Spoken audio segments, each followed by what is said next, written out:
If tattooing was like building your house, then drawing is like the blueprint to building that house. These are some basic drawing techniques that will help you build a foundation for your tattooing. It's everything that I've learned, everything I teach my apprentices and my students on my online tattoo course. My name is Shay Crook. I've been tattooing for 14 years and it's quite clear to see that learning to draw properly helped me elevate my career to a different level. I was tattooing for quite a while before I learned all of this stuff really in depth. The fact that I didn't know all of this stuff meant that I was just completely guessing every step of the way when I was doing my drawing and my tattoos. And so it all comes down to understanding our different types of shadows.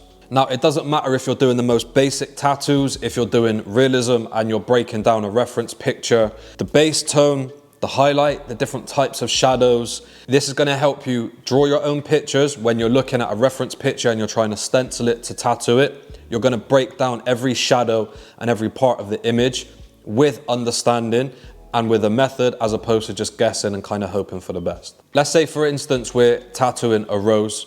We take a picture of a rose that's in color, we turn it black and white, and we realize that the rose isn't white. The base tone of the rose, it has some type of color or tone to it. It's not pure white.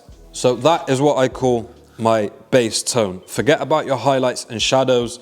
It's just the base tone of the object.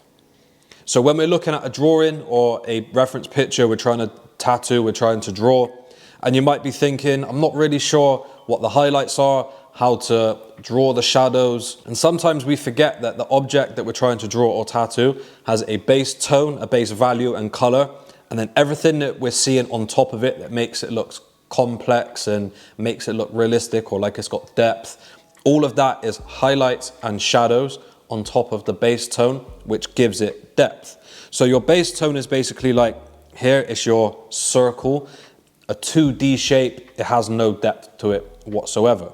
Now, once we establish where the light source comes from and we give it a little bit of a highlight, now we can see that we have a little bit more depth than just a 2D object. By establishing where our light source is and giving ourselves a highlight, all of a sudden we've got a 3D looking object which has a bit of depth to it. But you can see that the shadows here, they don't communicate a sphere or a ball. The shadows on one side aren't dark enough.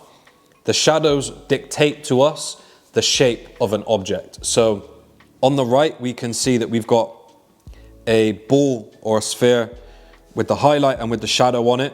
And that highlight and that shadow, that dictates the shape to us. So the reason that this middle sphere doesn't quite look like a ball is because it's missing this key shadow, which helps translate to us that that part of the sphere has really curved around away from the light, and it's given an element of depth that we don't get in this middle one. So once we begin to add that darker shadow on, we tell the eye, we tell the viewer that this part of the sphere is more set back, it's curved away from the light, and we can see that over here, this looks a bit more like a button or something that's a bit more dome shaped, whereas this second one with the darker shadow on it, the darker shadow communicates that this object is bending away from the light and creating more of a shadow, and that's exactly why it dictates shape to us. Then once I add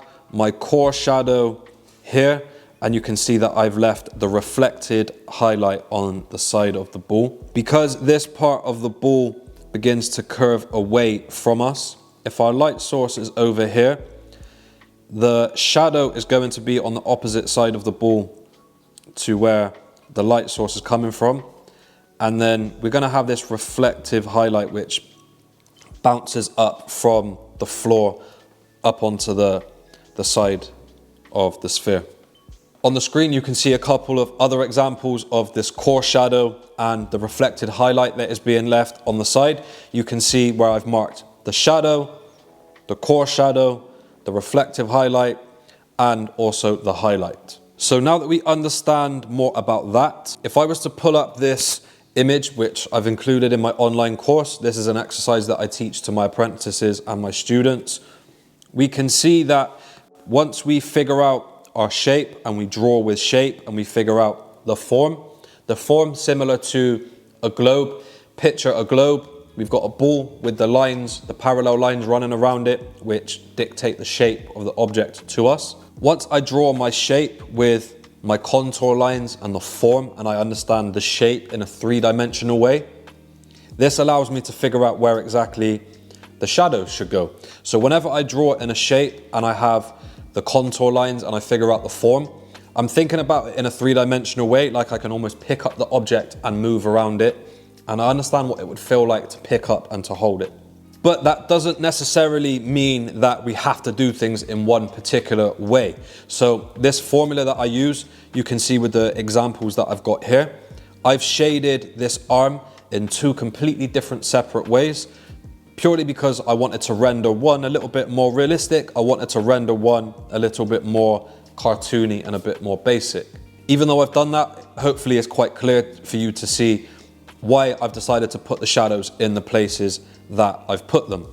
Let's take the tail, for instance. If we were to get a bird's eye view, we would have this cone shape, and similar to these lines that bend and curve around, we would see that we've got these lines that bend and curve too.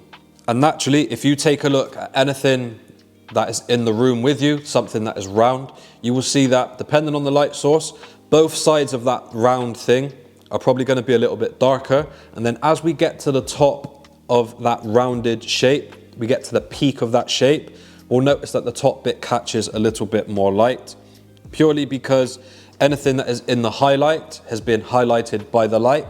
Anything that starts to move away from the light is in the shade. Imagine I block the light that is coming from this side.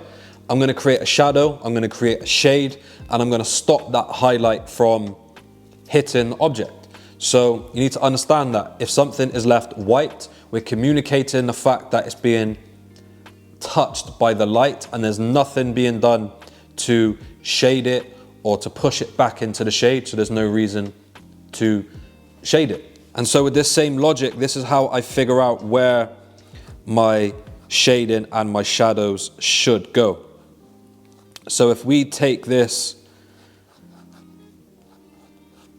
tail from a different perspective, a different angle, we can see how these lines will give us different sections to shade. And as we curve around further away from the light, we're obviously going to get a deeper and darker shadow. So if our light source was bending around from here, I might decide that this whole half is shaded, and the more that we bend away from the light is going to be darker in here. Now again, if I wanted to go back to my more realistic approach, you can see over here how I've got my core shadow, I've got my highlight, my shadows, and my base tone is in here. And then you can see I've got that little reflected highlight in here, which just adds an extra element of realism to our shading. So you can use this exercise to try different types of shading. Do you want to add the reflected highlight? Do you want to keep it more simple like this one?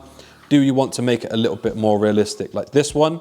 I always advise my apprentices and my students to go through different exercises like this, experiment with different shapes, take a picture of something, try to draw something that is in front of you, use your shape, your types of shadows to basically calculate where the shading and the highlights should go to make your drawings more believable. And it doesn't matter if you're copying something to try and do it realistic. It doesn't matter if you want to draw something from memory and you're drawing your own custom piece of artwork. I've drawn this rose. I've drawn plenty of roses from reference. That has given me enough experience to learn how to draw roses from memory or from imagination. I personally feel like imagination is mostly from memory. We just feel like it's imagination because we're pulling it from our head. Realistically, it's like muscle memory.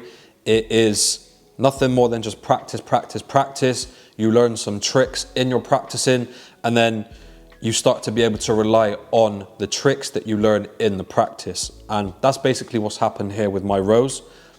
I've learned my shape, my light source, where I want the shadows to fall based on the shape and the light source. and you can see the different types of shadows and highlights that I've put in. So we can see my strong shadow here. We can see the highlights that I've left skin tone in some parts. We can see the cast shadow that I've made underneath. One petal has made onto another. Similar, if I put my hand on top of this, you can see that my hand is casting a shadow. So by understanding all of the different types of shadows, we can understand how shape and light sources go in to create different types of shadows, which ultimately gives us the picture that makes our design or drawing or tattoo believable. If I was to take a rose, put a light on it, take a picture of it, the only thing that is in that picture is a shape that has made shadows on itself based on the light that is hitting it. So as long as we think about things in that manner, anything that we draw or tattoo is going to mimic how life works, and that's how you make something look realistic, organic, and believable. If you don't feel like you're at a place where you want to try drawing things from your memory or from your imagination, then stick to using reference pictures. There's plenty of reference pictures online, loads of reference pictures for you to use on thebuzzacademy.com. So check out thebuzzacademy.com. There's loads of templates and resources for you to work with there, including sheets like this one.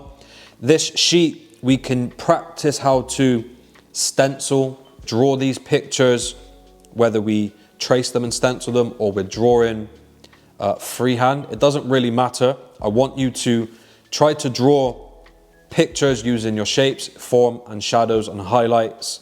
As long as you're thinking about the shape, the highlight, the shadow, and you're thinking in this 3D way and you're building with shape and shadow, that is the main purpose of this exercise.